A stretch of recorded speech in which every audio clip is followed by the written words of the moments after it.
everybody out there in internet land. Welcome to Enter the Popverse, episode 4. We are starting out today. I am Ashley Victoria Robinson. I am the video producer here in the Popverse. What does that mean? It means that I'm in charge for the whole show and you just have to deal with it. Virtual. The Popverse, of course, is a virtual realm created by Reed Popper. We are celebrating the best in TV, movies, and comics each and every single day. If you like this show and you want more cool stuff like this, be sure to check out thepopverse.com, where you can find all kinds of stuff every single day, written, video produced, and otherwise. Before we get started, I want to make a really important announcement. Here, we are enjoying a winter storm, which periodically means we have snow or we have rain, which means my internet could periodically go out, as it has done so far this morning. So if me or any of my special guests disappear, please stick around and we will be popping back in and we will be making sure that everything is okay. But I appreciate your emotional support during this difficult time. Hello, everyone. Hello, Tom Trainer. Thank you for joining us. Hello, Jeremy Skinner. I don't know if this is the first one you've joined us on, but this is the first time that I remember seeing you here. Hello, Mike. Hello, Jason. Hello, an Englishman in San Diego. Hello, Chris. Hello, Graham. It's snowing in Portland. You know, they say it's going to snow here in the San Fernando Valley, which I don't think it's done since 1991, which I have to admit, I find fairly horrifying. Okay, so I want to, of course, let everybody know that because February is Black History Month, we have, headed up by Tiffany Babb, our deputy editor, who you might see later in the show, an amazing list having everything that we have done. Black readers, Black creators, Black stories. It is an ongoing, evolving list. You can find everything over on thepopverse.com to help you celebrate this Black History Month. And every month is Black History Month, if we're being completely honest with ourselves. Top of the morning to you, Jake Heffner, and I welcome you to the Popverse today. I also want to let you know that next weekend is Emerald City Comic Con. That is our next live show in Seattle, Washington from March 2nd to 5th. I will be there. I have told you a lot about how I am going to be there.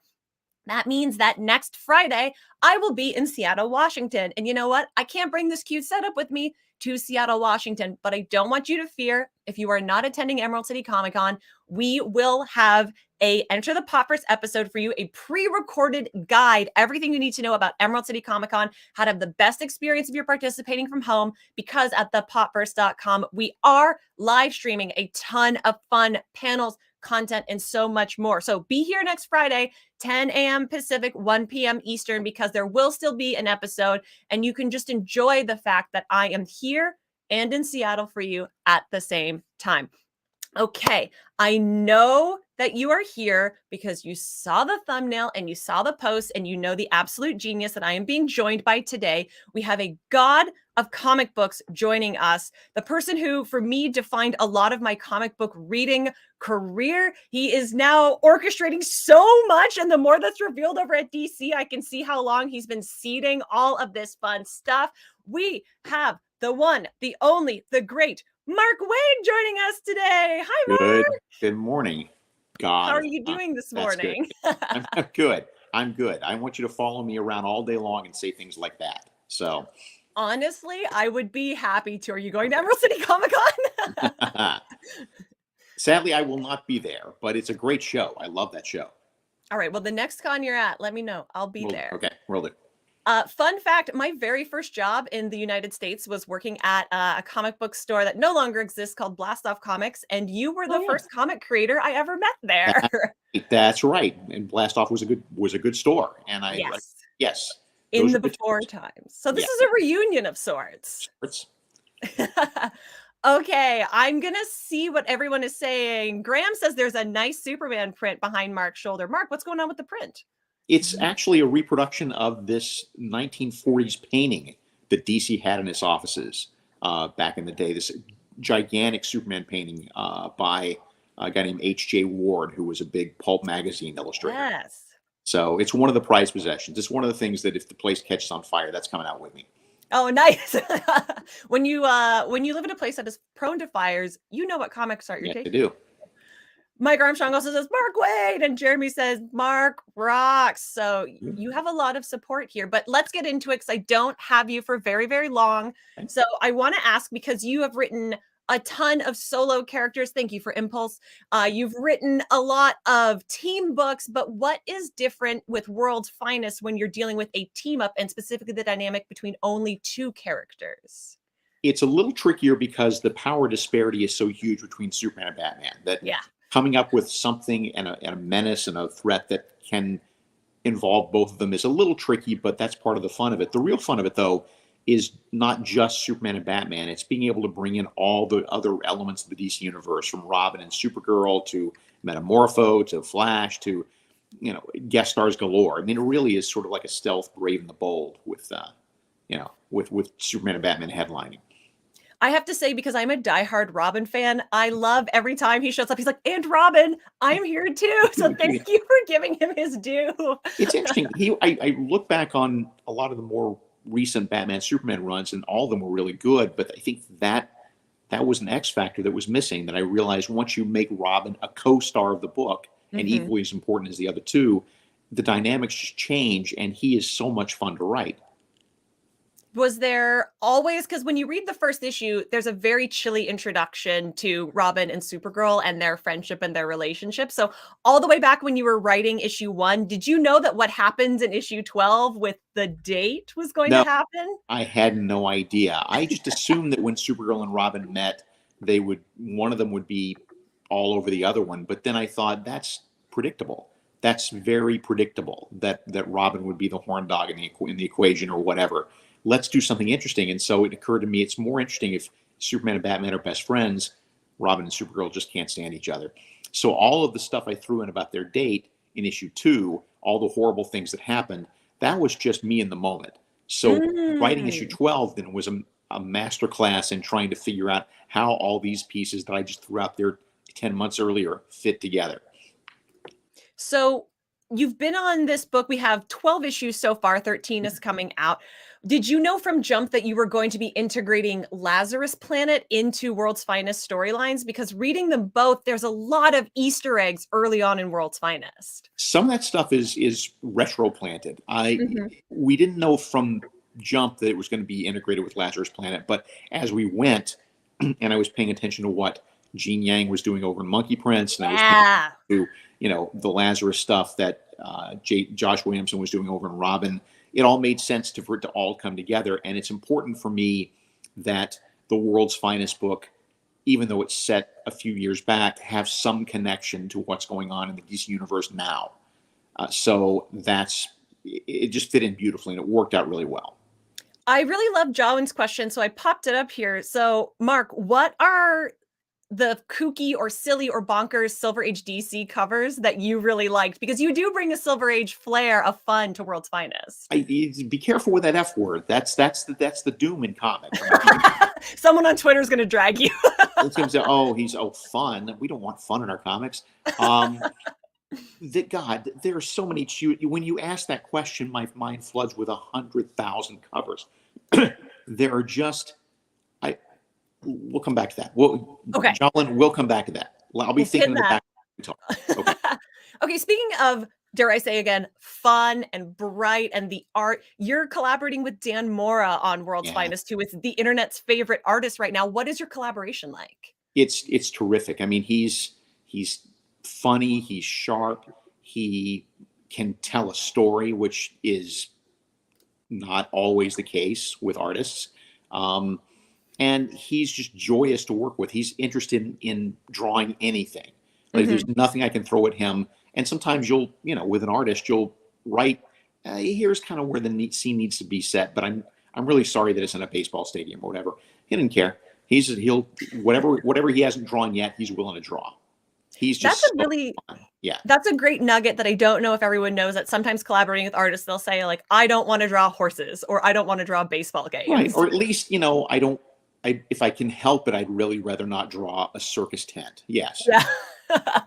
Well, the circus issue, by the way, is chef's kiss. Thank you. So great. I really loved it. Okay. We talked about fun. For anyone who's not here for fun, we'll get into some of the darker, the edgier, the cooler stuff, I guess. So I teased a little bit about you seeding Lazarus Planet in World's Finest. There's also seeds for Lazarus Planet in Batman versus Robin. So what was the origin point for that storyline?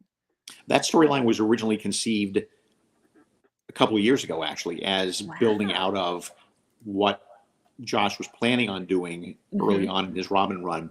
And as we got closer to wanting to launch it, and we realized that Lazarus Planet could be something that fed into it, that's when it all started to come together. So it's been kicking around for a while, and the Lazarus Planet piece of it really threw it into high gear and really made it something that was not just Batman versus Robin, but Batman, Robin, and the whole DC universe. So we have the word gene bomb. There's a lot of things that seem to tie back to the 80s. So did you read Invasion before you came on to Lazarus Planet? I was the assistant editor on Invasion. Yes. I know. So was it always intended to revisit those types of themes, or do they just live in your brain rent free? It really was. It kind of lives in the brain rent free. It really wasn't. I mean, honestly, until you mentioned it just now, I'd not made that connection. Oh, well, I'm going to credit Graham McMillan, who's in the chat, because he's the one who put me onto that. And I was like, oh, you're right. And I'm a recent reader of Invasion, so it really was fresh for me, and it felt like it was fresh for you as well.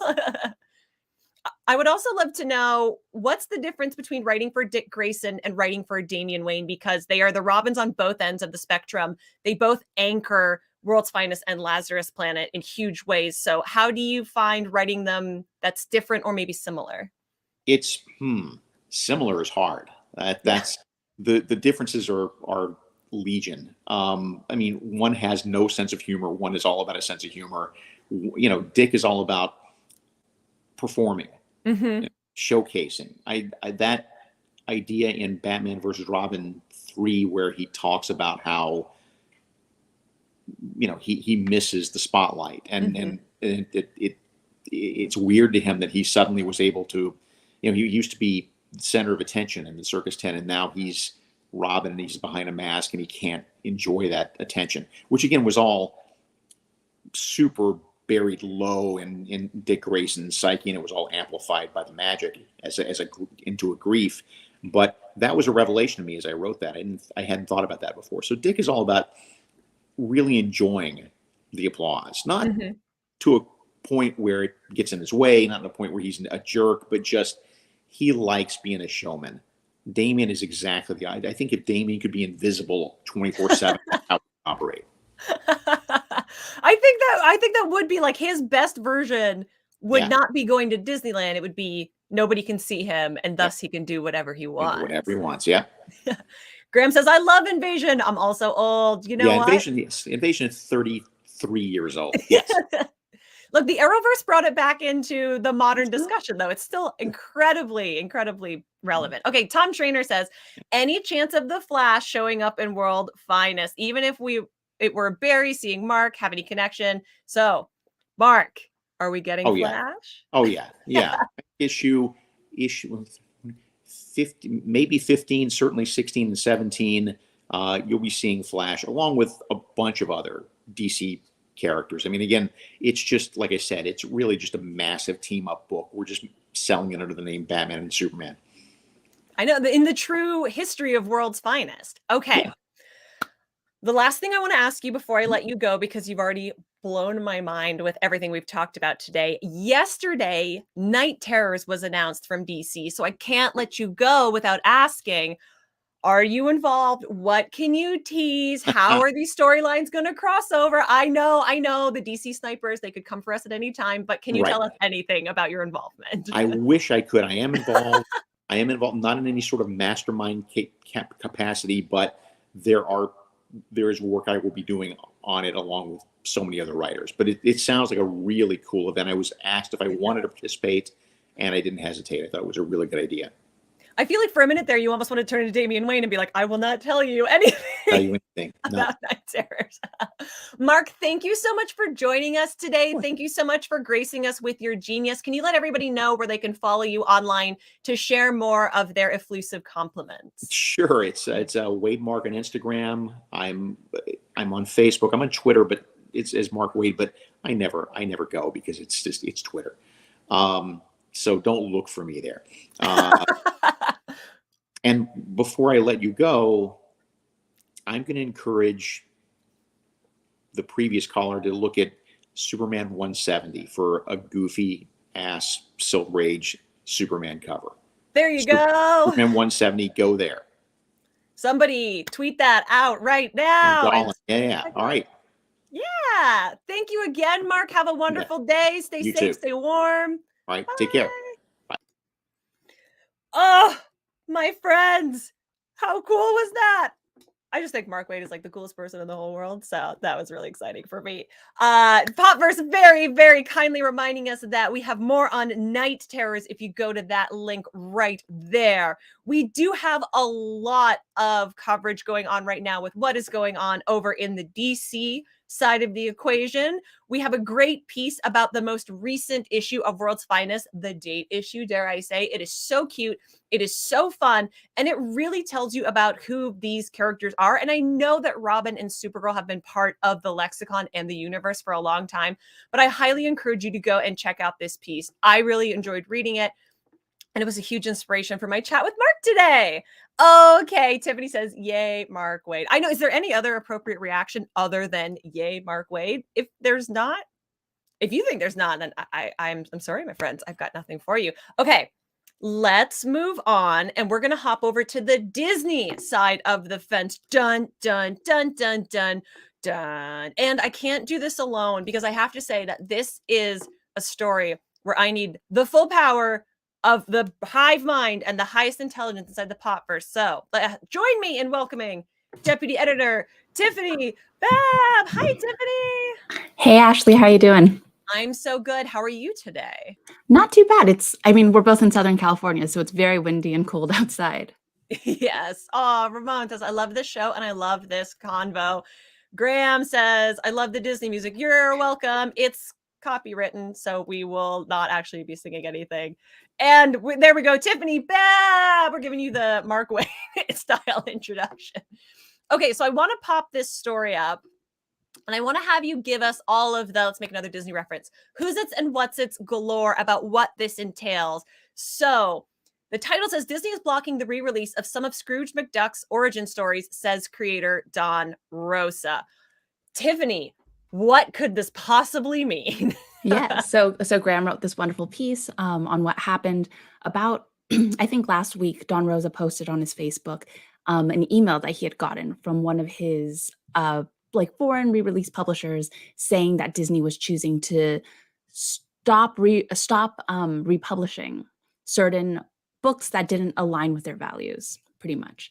Mm-hmm. And through speculation, but pretty good speculation, what is going on is they're dropping the republication of books, of Don Rosa books that have to do with Bombi the Zombie, which is, Don Rosa doesn't think so. His fans, a lot of his fans don't think so, but it's a racist caricature by any kind of modern standards, I would say.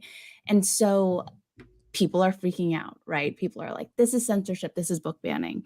And they're also kind of lumping it in with what's going on with the Roald Dahl books in the UK, and which is that they're changing some of the language to make it more contemporary. And then what is happening in places like Florida and North Dakota, where there are state sanctioned book bans. The three things are quite different. I think this is one of those issues that people, on the surface level, they kind of have a similar sheen, and you feel like, oh, okay, the book is not coming out. All of a sudden it's a ban. This is not a ban. This is a company deciding not to republish a product that it owns. We're seeing this with Splash Mountain. Yep. How they're changing the theme to Tiana as opposed to a very racist old movie that Disney actually will not release because it's so racist. This is about brand management. Disney is there's a lot of very racist stuff in a lot of Disney products, and even in the parks too, right? That they're not changing. They're getting rid of the most racist stuff and trying to have some sort of impact there. And it's about brand management. Maybe somewhere someone in Disney has a heart of gold, but what it's about is Disney doesn't want to appear racist. Yeah. what the issue here, I think, is creators' rights, which is Disney does not think of Scrooge McDuck comics as a Don Rosa product, right? Yeah, because They it's think work of it for as a Disney hire, product. just Yes, like it's work for hire. Batman, just like World's Finest, just like everything we've been talking about today. Yeah, and Don Rosa has in his article, he wrote this article a while back about why he quit doing comics, and part of it is that he has no control over his work. From he gets no pay from anything he does now, to reprints. Like, people will do reprints where they're messing up the script, putting in the wrong art, and they'll have his name on it, and he actually had to trademark his name so Disney would stop advertising the books as collections under his name. Yeah. So this is a creators' rights issue. It's a creators' control issue. And this in no way is a book banning issue. And when you put it in contrast with what's happening with Roald Dahl, which is quite different because his books are still popular. Not saying that these old Duck comics aren't popular, but kids aren't really picking them up at Barnes & Noble and Target. Right, like a school library has a lot of, if not the complete works of Roald Dahl, a significant amount. Maybe not like I own the complete Life and Times of Scrooge McDuck, but I don't think my high school library. Yeah, that's us. Like, we have like the Fantagraphics, nice copies. I do. It's like in the next room. But like, you don't see 6-year-olds reading these the way that you see 6-year-olds reading Matilda. Right. Yeah. So what Roald Dahl's organization is doing in the UK, which is not happening to the US copies of the book, by the way, is that they're trying to lengthen the economic benefits of popularity. Like, a parent who's buying a book for their child might look at Willy Wonka with their deepest, darkest parts of Africa, Oompa Loompas, and look at another book and say, I might go with that book. Yeah. So what they're trying to do is, like, this is fully just a way of keeping these books contemporary. And this is something that happens in children's literature quite often, is kind of the modernization. I mean, you see this they put cell phones in like old books. Yes. Yeah. Too, to make it so kids aren't just like, why didn't they just call someone? But it ends up, that's an economic decision. In the same, it's a direct economic decision. The Disney decision is more of a passive economic decision, and book banning is an external decision, right? Both these decisions are happening within the companies. Book banning is like the Florida government is banning books. The North Dakota government is banning books. That is very different than a company deciding on its own to change language for sales reasons, right? This isn't about, people compare this to kind of the depiction of Jewish people in Shakespeare, right? Yeah. But no one, like, Roald Dahl's company isn't concerned necessarily about literature in that way. They're concerned about making sales. I'm interested because you brought up Shakespeare, and I think that's a very worthy comparison. But do you think we give things more of a pass? Like, Shakespeare's 400, 500 years old at this point. The Don Rosa Duck comics are much more contemporary. Do you think if Don Rosa hadn't gone to Facebook, would this have been as big a deal? Is this only a big deal because it's contemporary and we're not willing to meet it through the lens of time? Because like Hergé's Tintin comics are still being published, and those are also incredibly racist sometimes. I think it has to do with how people look at the literature, right? Tintin isn't as, like, they were doing DuckTales, like just a couple years ago on television. There's this idea that it's kind of, I guess Tintin, it's also different because like the Duck comics are much more popular in Europe now than they are in the States. Yes. And Europe also has very different standards for what's considered racist and what's not.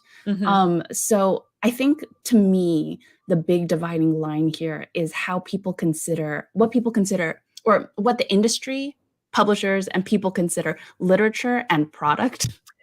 Like, interesting. Like, we're looking at Shakespeare's plays as Shakespeare's works. Yes. But Shakespeare's plays were also wildly politically not censored, but like once the king became Scottish, once the new king was Scottish, he never had like an anti-Scottish joke in his plays again because it was illegal to have anti-Scottish jokes, right? They were also considered popular media at the time, right? Yes. But they were under his name, and things are different in content and media now, right? Roald Dahl has died. He has no more say in it. It's really his company.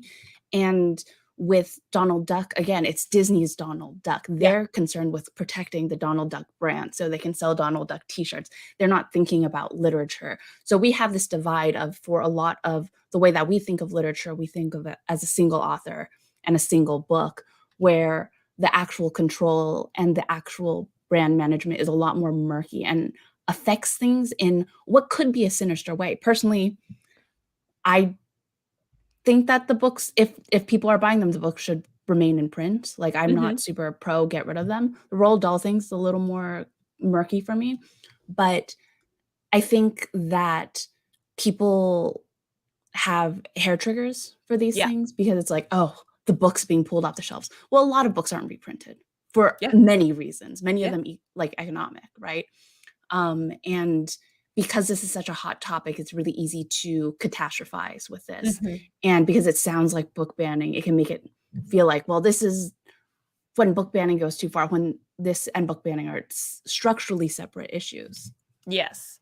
I would also love to know your opinion, because we're talking about something that's happening like overseas. For you and I, Tiffany, I are both in literally the same county of the United States.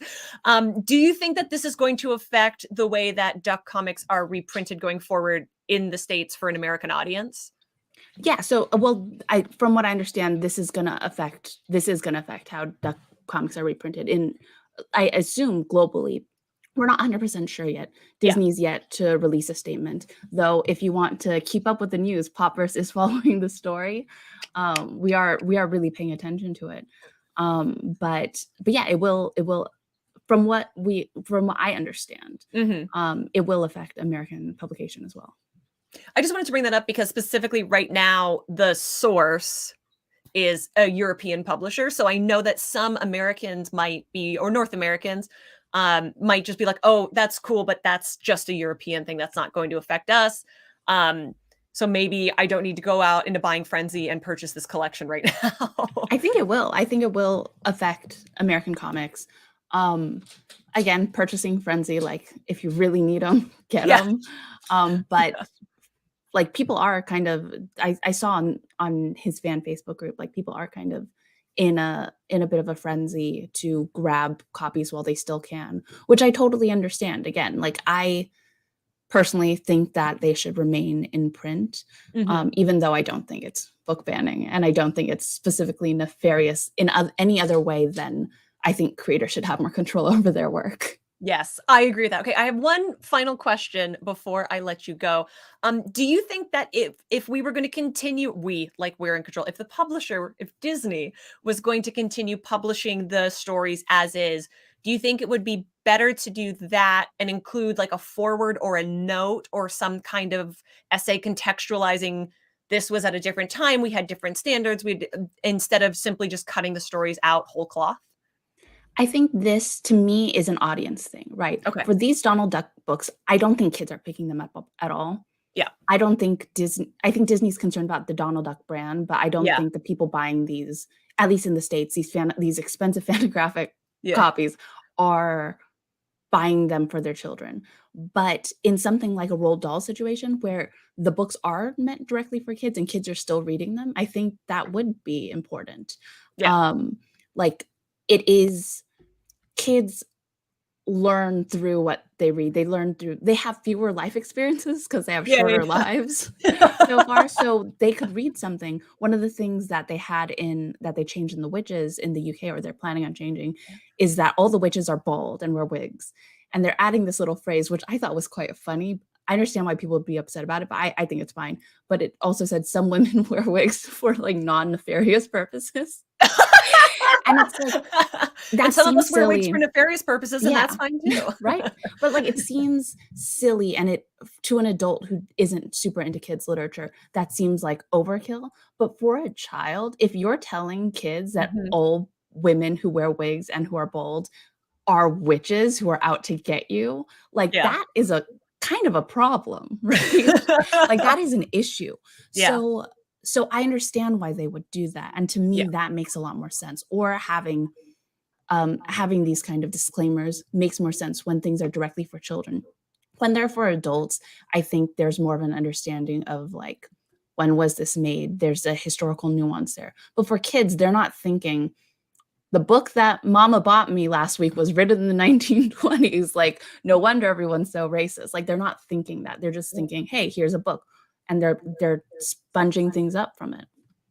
I really appreciate you bringing up the context of like who the audience is and that should affect like how we're addressing issues like that, because that's not something that I thought about reading this. I was like, this is catastrophizing, as you said at the beginning, over something that like I didn't think was a huge deal. I'm fascinated to see how this plays out. Like Tiffany mentioned, we're going to continue covering it over on Popverse. Tiffany, I'm going to let you go because you and I both have to prepare for Emerald City Comic Con. But can you let everybody know where they can follow you on social media and where they can come and share nice thoughts only? Nice thoughts only. Hashtag nice thoughts only. That's right. That's our new show, actually. Okay. You can follow me on Twitter at Exploding Arrow, spelled like it sounds, and then I'm on Instagram there too. And check us out on the Popverse. You should. New stuff every day. We're going to do some really incredible Emerald City Comic Con coverage. So keep an eye out for that next week. Yeah, Tiffany's hosting some incredible panels too. So go chase her down in real life in Seattle. Don't just politely approach her and say hello. Bye, Tiffany. Bye. Thank you. That was Tiffany. So smart. That was so great. I really appreciate Ramon's comment that a lot of the conversations feel so much in bad faith because nobody's actually seeing the material disappear and they're acting on hypothetical that someday it will. That's the interesting thing when you're dealing with a medium like comic books. Comic books have been around for, in the westernized, popularized form that we think of them, about 100 years. And now we're having to deal with the ramifications of what it means to have content created then versus content created now, and all of our standards on so many things shifting. And I appreciate everybody joining us for this conversation because sometimes it's complicated and it's worth talking about complicated things. But here is an uncomplicated thing that I want to talk about. The summer DC and Marvel events. We have events on events on events happening this summer.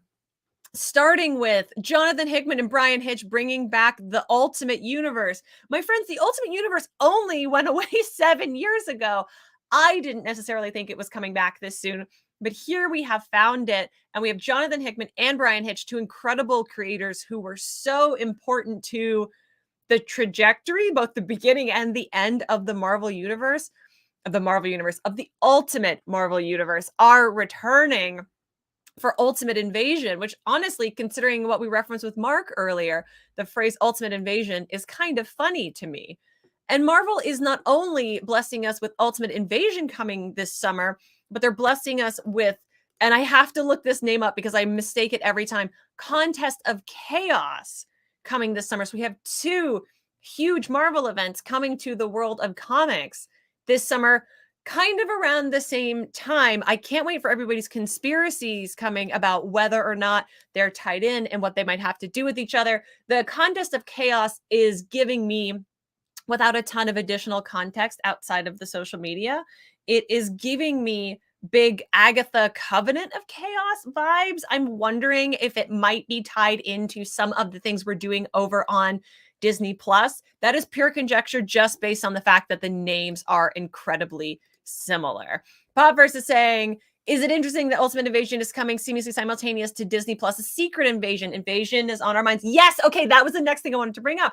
And we have Ultimate Invasion and Secret Invasion. So Marvel, from like early phase 2, started doing this thing where they would title books and events similarly to what they were titling film projects. Obviously, now we have television and streaming projects as well. They didn't always necessarily tie into each other beat for beat, and they weren't always necessarily a straight up adaptation. What I think of a lot of you watching might be thinking of, that's where the camera is. I don't know why I pointed here. Hello, my friends.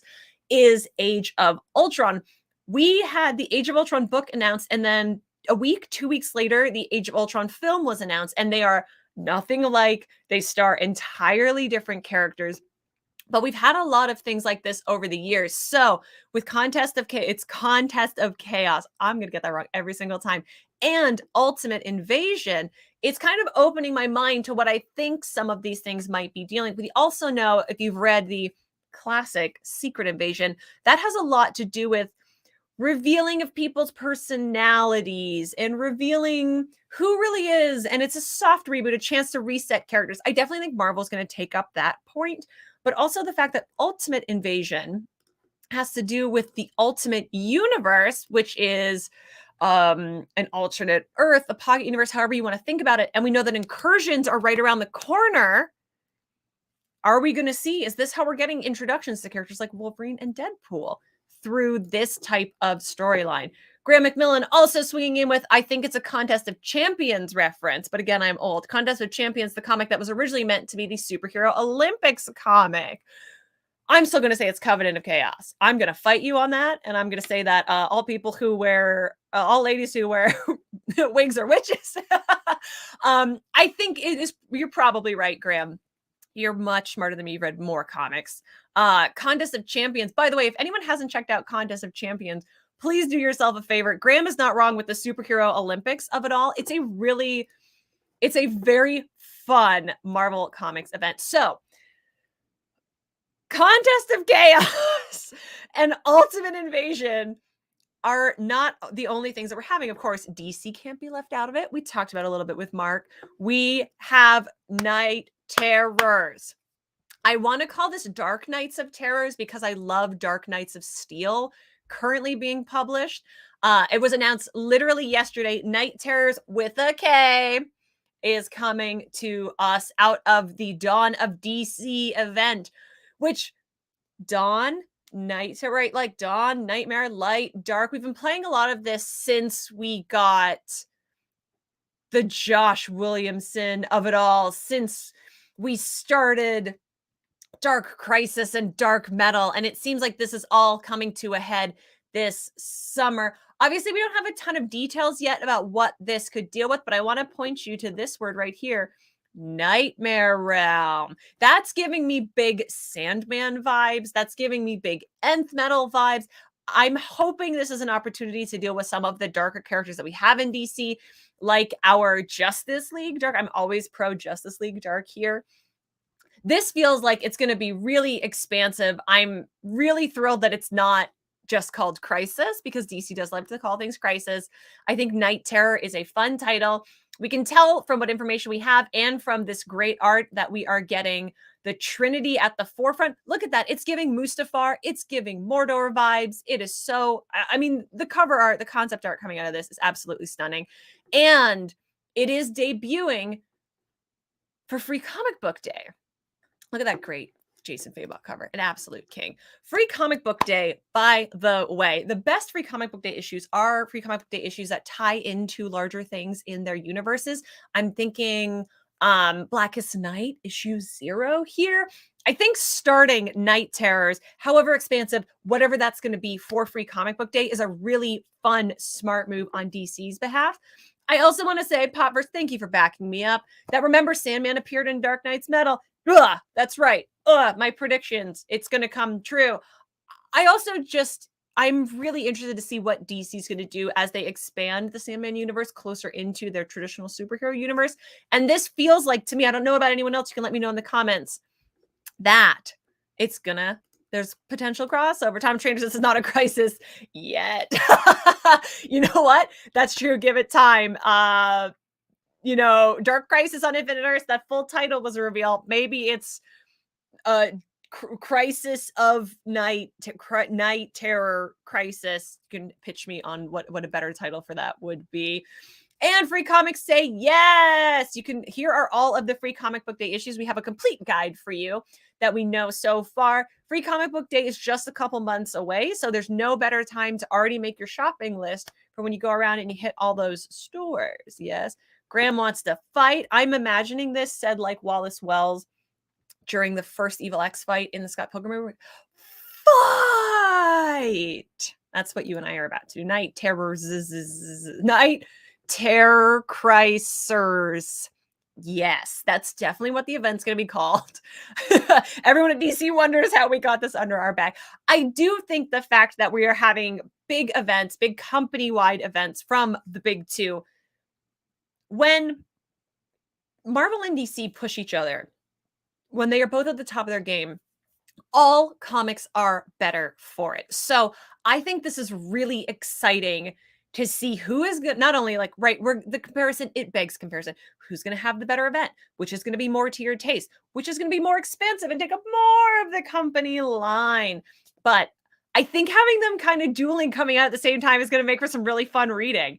And it's going to hopefully make for some fun conversation that we can bring here into Enter the Popverse, that we can bring into the Popverse at large, because we're celebrating the best in TV, movies, and comics at all time. Okay, and then lastly, but not leastly, my friends, I also want to let you know that there is a Lord of the Rings movie. WB announced that we're having another Lord of the Rings movie. Ding, ding, ding, ding, ding. If you followed me online for a long time, you know that I am a huge Lord of the Rings fan. I did a bunch of really fun Rings of Power reels over on the Popverse Instagram, at Popverse Says over on Instagram. And this is just giving me the opportunity to create even more around that space. Not a lot of info on what that is going to be, just that it is going to be Lord of the Rings. I think they are using the term Lord of the Rings in terms of the umbrella of the brand. My pet theory is this is going to be a Silmarillion style movie, and I would not be shocked if we did not get an entire trilogy out of it, because we took The Hobbit, which is a really perfect tome for a single 3-hour movie, and we made it 3 3-hour movies. The Silmarillion is a tome that requires 8,000 3-hour movies. So if we are going for anything that happens pre the Rings of Power, which is the entire First Age, there is a lot that they could possibly pull from. I do think this is a really early announcement. I don't know if any of it is planned, but we know that the rights for Lord of the Rings got snapped up by Amazon. We know that the whole shifting Tolkien estate has been going on. And my prediction and my pet theory, and as a fan of Lord of the Rings, I'm very happy about this, is that we're going to have a lot more Middle-earth and Tolkien content to talk about as the weeks come on. I just wanted to mention that here at the end, because I love Lord of the Rings and I love Tolkien so much.